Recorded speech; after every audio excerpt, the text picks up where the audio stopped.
Hello friends, welcome back to my YouTube channel. तो आज हम एनालिसिस ऑफ फाइनेंशियल स्टेटमेंट का एक टॉपिक भी नहीं, एक्चुअली एक चैप्टर है रेशियो एनालिसिस। तो उसका हम बेसिक्स डिस्कस करेंगे। तो चलिए स्टार्ट करते हैं।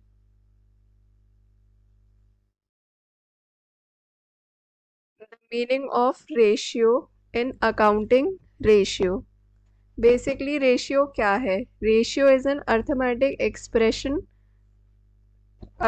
एक्सप्रेशन है जो कि शो करता है रिलेशनशिप बिटवीन टू इंटरडिपेंडेंट और रिलेटेड आइटम्स। ठीक है। Ratios when calculated on the basis of accounting information are called accounting ratios. तो जब भी रेशियोज को हम अकाउंटिंग इंफॉर्मेशन की हेल्प से जब हम रेशियोज कैलकुलेट करते हैं तो हम उन्हें बोलते हैं accounting ratios. Accounting ratios may be expressed as an arithmetical relationship between two accounting variables. जब भी हम दो अकाउंटिंग वेरिएबल्स के बीच की जो रिलेशनशिप है उसको रेशियोज की फॉर्म में एक्सप्रेस करते हैं तो वो हमारे अकाउंटिंग रेशियोज कहलाते हैं। एक्सप्रेशन ऑफ रेशियोज, तो रेशियो को हम चार तरीके से एक्सप्रेस कर सकते हैं। तो पहला है हमारे पास प्योर रेशियो। प्योर रेशियो क्या कहता है? It is the relationship between to items is expressed in ratio. For example current ratio express the relationship between current assets and current liability. तो एक तो होता है हमारा pure ratio form. Pure ratio form कैसे होती है? प्योर रेशियो फॉर्म हम इसको बोल सकते हैं, ठीक है, जैसे for example current assets upon current liability. तो इसको हम कैसे शो कर सकते हैं? एक तो हम इसको ऐसे शो कर सकते हैं फ्रैक्शन में, और दूसरा हम इसको कैसे शो कर सकते हैं 2:1। तो इसको हम बोलेंगे प्योर रेशियो। इसे एक्सप्रेस कर सकते हैं परसेंटेज फॉर्म में।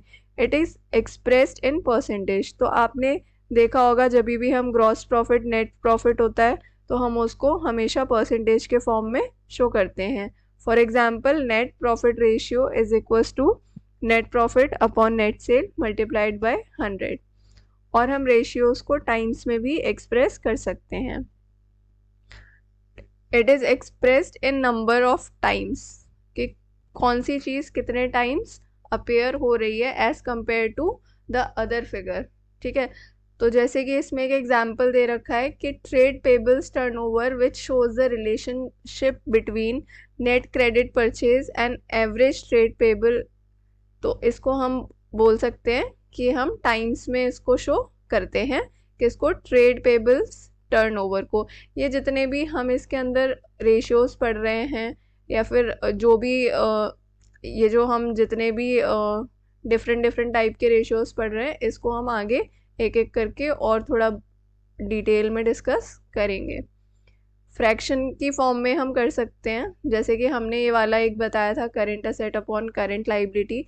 इसको जैसे कि ratio of fixed assets to share capital, ratio of fixed asset to share capital, इसको जैसे 3/4 में हमने एक्सप्रेस किया है। तो इसको हम फ्रैक्शन फॉर्म में भी कर सकते हैं। अगर ये ऐसे करके होता है तो इसको हम बोलते हैं 3/4 को हम बोल सकते हैं ये फ्रैक्शन फॉर्म है इसकी। ठीक है। और एक इम्पॉर्टेंट पॉइंट ये भी है कि रेशियो को हम sometimes in terms of days also consider कर सकते हैं। जैसे कि यहाँ पे आप आगे चल के एक रेशियो पढ़ोगे जिसके अंदर होगा कि एवरेज कलेक्शन पीरियड निकालना पड़ेगा आपको क्रेडिट सेल वगैरह दे रखी होगी, उसकी हेल्प से आपको एवरेज कलेक्शन पीरियड निकालना पड़ेगा। तो एवरेज कलेक्शन पीरियड को हम कभी भी निकालेंगे तो क्योंकि हम इसमें पीरियड की बात कर रहे हैं यानी टाइम की बात कर रहे हैं, और फिर वो टाइम जो है वो हम कैसे कैलकुलेट करेंगे? डेज में कैलकुलेट करेंगे। तो एवरेज कलेक्शन पीरियड हम निकालेंगे। आगे मूव करते हैं। Meaning of ratio analysis. Ratio analysis basically होता क्या है? N analysis of financial statement with the help of accounting ratios is termed as ratio analysis। जब भी हम फाइनेंशियल स्टेटमेंट को एनालाइज करते हैं with the help of accounting ratios तो हम उसको बोलते हैं रेशियो एनालिसिस। रेशियो एनालिसिस में एक्चुअली क्या होता है? Ratio analysis is a study of relationship among various financial factors in a business. बहुत सारे फाइनेंशियल फैक्टर्स होते हैं जिनके बेसिस पे हम रेशियोज एनालाइज करते हैं कि हमारा जो बिज़नेस है वो प्रॉफिटेबल है या नहीं है। जैसे फॉर एग्जांपल करंट रेशियो जो है वो एक्चुअल में आपको किस चीज़ का रिलेशन शो करता है, करंट असेट्स और करंट लाइबिलिटी का, कि हमारे पास जो करंट असेट्स हैं, करंट असेट्स का मतलब क्या होता है, जिसको कि हम इजीली कैश में कन्वर्ट कर सकते हैं। तो कुछ हमारे रेशियोज होते हैं जो हमें दिखाते हैं कि एक्चुअल में हमारे बिजनेस के अंदर कितनी लिक्विडिटी है। कुछ होते हैं हमारे जो हमें बताएंगे शॉर्ट टर्म सॉल्वेंसी, कुछ होंगे हमारे जो हमें लॉन्ग टर्म सॉल्वेंसी के बारे में बताएंगे।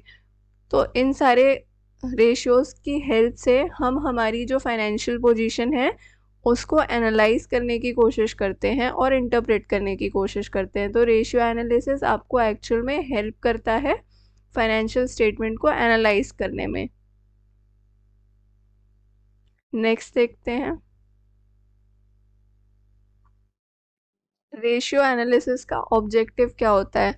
रेशियो एनालिसिस का ऑब्जेक्टिव होगा, फर्स्ट है हमारे पास to simplified accounting information. Accounting information को सिंप्लीफाई करना। अकाउंटिंग इंफॉर्मेशन को आप कब सिंप्लीफाई कर सकते हो, अकाउंटिंग इंफॉर्मेशन को आप सिंप्लीफाई करोगे। रेशियोज़ को हर कोई समझ सकता है, लेकिन जो अकाउंट्स की या जो बिज़नेस की लैंग्वेज है उसको हर कोई नहीं समझ सकता। तो रेशियो एनालिसिस क्या हेल्प करते हैं कि इंफॉर्मेशन सिंप्लीफाई करता है हमारा रेशियो एनालिसिस। दूसरा है हमारा टू डिटरमाइन लिक्विडिटी।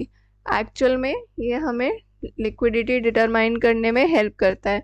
जो डिटरमाइन करने का बेनिफिट क्या होगा कि जो बिजनेसमैन है एक्चुअल में वो क्या करेगा, उसे पता चलेगा कि उसकी जो शॉर्ट टर्म ऑब्लिगेशंस को पूरी कर सकता है या नहीं, कि उसके बिज़नेस में इतना पैसा है कि वो रॉ मटेरियल परचेज़ कर सकता है, उसके बिज़नेस में इतना पैसा है कि जो भी उसकी डे टू डे वर्किंग है वो चल जाएगी। तो ये सारी चीज़ें कैसे डिटरमाइन होगी, ये हेल्प करता है रेशियो एनालिसिस, जिससे हमें पता चलता है कि हमारे बिज़नेस में लिक्विडिटी कितनी है। To analyse the profitability of the business. इससे हमें ये भी पता चलता है रेशियो एनालिसिस से कि हमारा बिजनेस जो है वो कितना प्रॉफिटेबल है। जैसे सपोज हमें प्रीवियस ईयर की फाइनेंशियल स्टेटमेंट से इस साल होने वाले लॉसेस को रिड्यूस कर सकते हैं और प्रॉफिट्स को इंक्रीज कर सकते हैं, क्योंकि अब आपको अपने बिजनेस के लूप होल्स के बारे में पता है। ठीक है, तो इससे हमें पता चलेगा कि एक्चुअल में हमारी जो हमारा बिजनेस है वो प्रॉफिटेबल है भी या नहीं। To help in comparative analysis. Comparative analysis का मतलब क्या है कि जब आपके है उसके बेसिस पे आप क्या करोगे, कंपैरिजन करोगे कि पिछले साल हमारे को कितना प्रॉफिट हुआ था, इस साल हमारे बिजनेस को कितना प्रॉफिट हुआ है, तो उसे हमें पता चलेगा कि एक्चुअल में हमने कितनी ग्रोथ करी है। जब हमें पता चलेगा कि अगर हम पहले हम लूप होल्स देखेंगे, अगर हमें लूप होल्स देखने के बाद हम वो मेजर्स लेंगे, रेमेडियल मेजर्स लेंगे, ताकि जो हमारा बिजनेस है वो प्रॉफिटेबल हो फ्यूचर में, तो हम क्या करेंगे, कंपैरेटिव एनालिसिस करेंगे इंटर फर्म्स के बीच में और इंट्रा फर्म कंपैरिजन्स करेंगे, यानी कि विद इन द फर्म और आउटसाइड द फर्म हम कंपैरेटिव एनालिसिस करेंगे। तो ये कैसे पॉसिबल है, ये रेशियो एनालिसिस के थ्रू पॉसिबल है।